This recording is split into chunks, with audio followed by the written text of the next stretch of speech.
pulit jong sarkar jala ne ksngi kala panlong ya ka state level conference halor ka human trafficking hagane ksngi lawan malaysia mentalang do menteri bdp ya tnat pulit uba Preston Tynsong batkum juru hagajing don lang jong ka menteri bdp ya ki kam an ka kong amperin lengdo sembut menteri rang ba keren hakani kesngi ulai jingmut ba tnat pulit kedai ban IT ke jingpej bniah bat ke jing ai jingmut halor ki ai ki badon kam ban le khamtam hadin ke jing mir jingmut ki ba kin sadon hakani ke jing yalang susu ulai jingmut ro ba kadon kam ban bishar piang ya ki an ki baladon rupa ki badai bat ki kam khai breu ha ka jala nagaliang ka kong amperin ke badai ka menteri bdp ja tnat an haba keren hagani kasngi kala kentu ya tnat pulit ban IT ya kijing ai jingmut bat pendap ya kijing duna ki bai dei hagaliang kijing pentrai kami ki an hadin kijing yalang ki bai don lang hagani kasngi kilong ka director general of police ka kong ida shisha nongrang ka chairperson jong ka Meghalaya state commission for women ka kong yaman lang MSM ki head officer ka tnat pulit bat ki wei for all of us in this century to discuss and to ensure that we are able to provide the most suitable assistance to people who have been trafficked. Trafficking, as Madam Ïatai has correctly indicated, sees no bar of sex, age, or gender. And we know that as a government, it is indeed high time that we address all the gaps that will enable the state of Meghalaya to move ahead and protect those that have been who undertake such traumatic journeys. On behalf of the Department of Law, I urge upon the police department that after this conference that you will be sitting and debating, you will send your recommendations for the gaps that you see relevant in the matter of application of law. Very important for us to not just have law on paper, but to ensure that that law is applicable and can come to the rescue of a citizen in distress.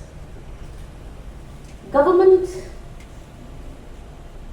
is also concerned that very often when you talk about trafficking, officials leave it to women officials to attend mostly to these problems.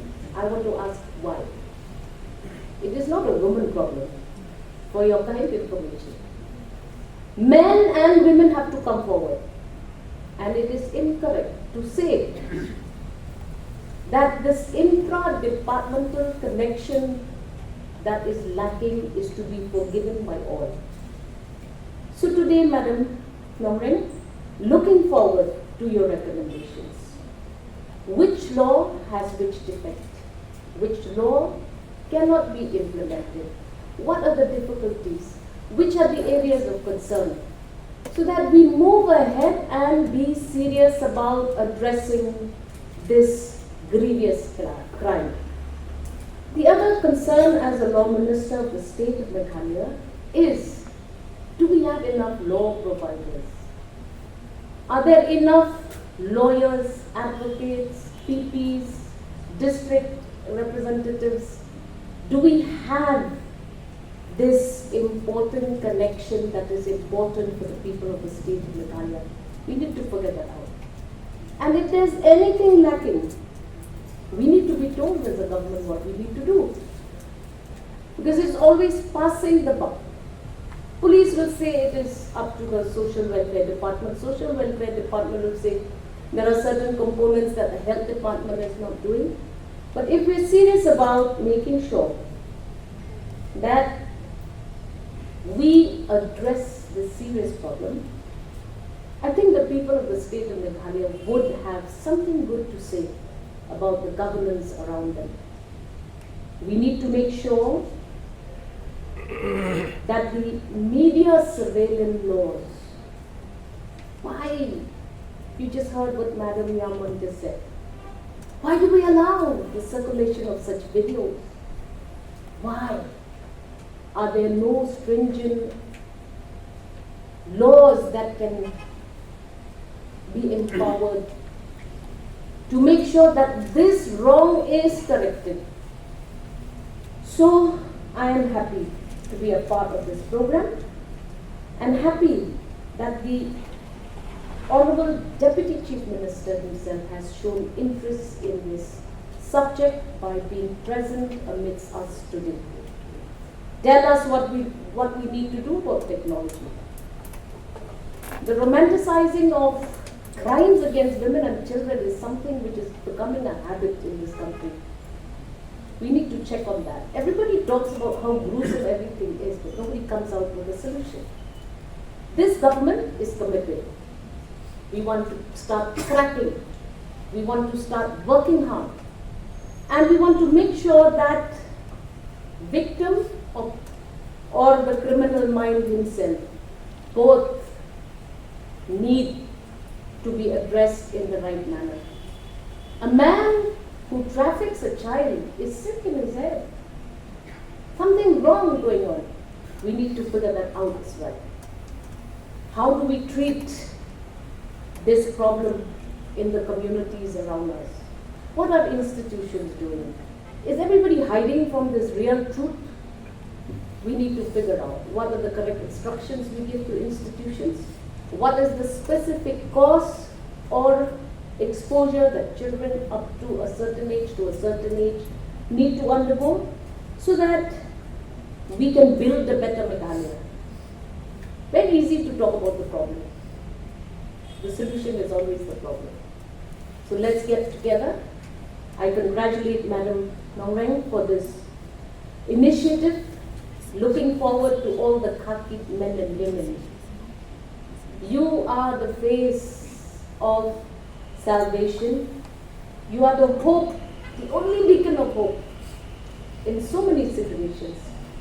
And we salute you for your work, salute you for the efforts that you put in, and look forward to having better interactions in the years to come. With these few observations, thank you so much.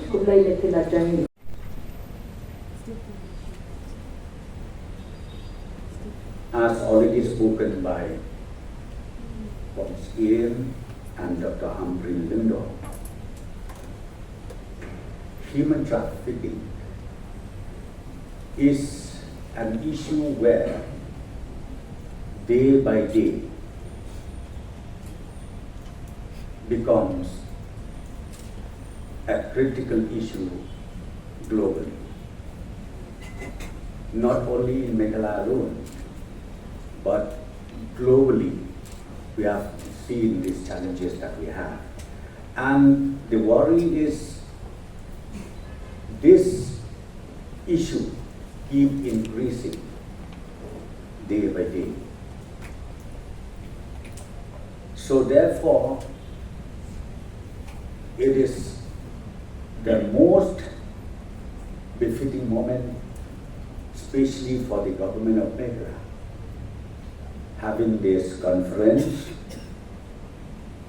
anti-human trafficking. We need to discuss in detail about all these issues. And I don't want to go beyond Meghalaya. Let us talk about the context of Meghalaya. About the human trafficking.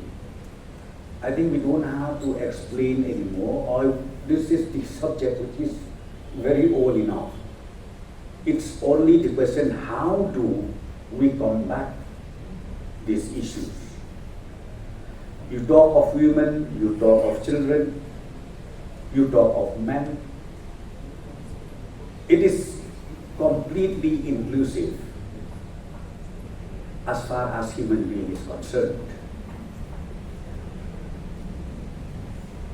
So, as far as Meghalaya state is concerned, yes, I've seen we do have laws, be it central or be it state laws, it's already in place.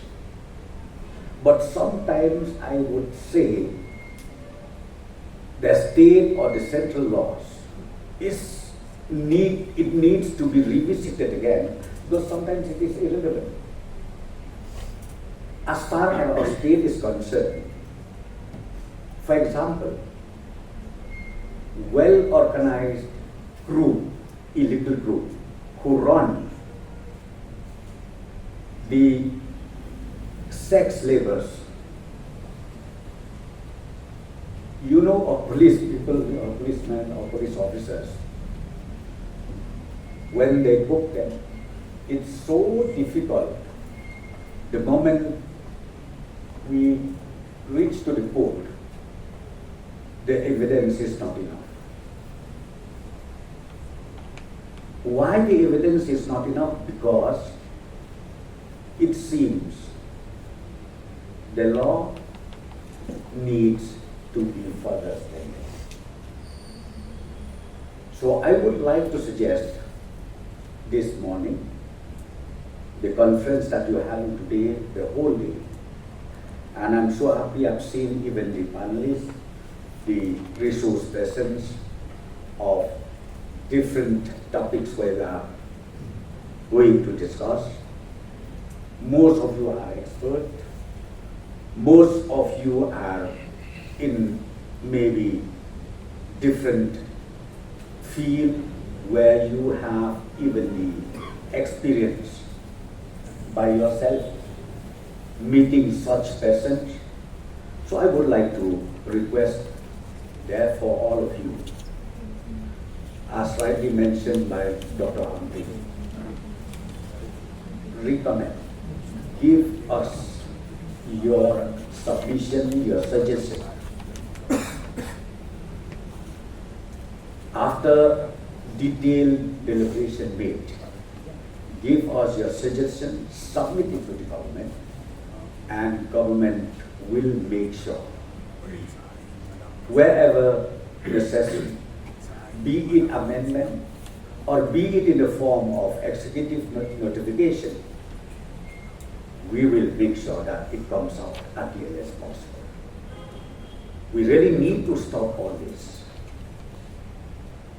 I've just seen the booklet that you have. It is good. We need to circulate it to every nook and corner of the state. Let us carry along.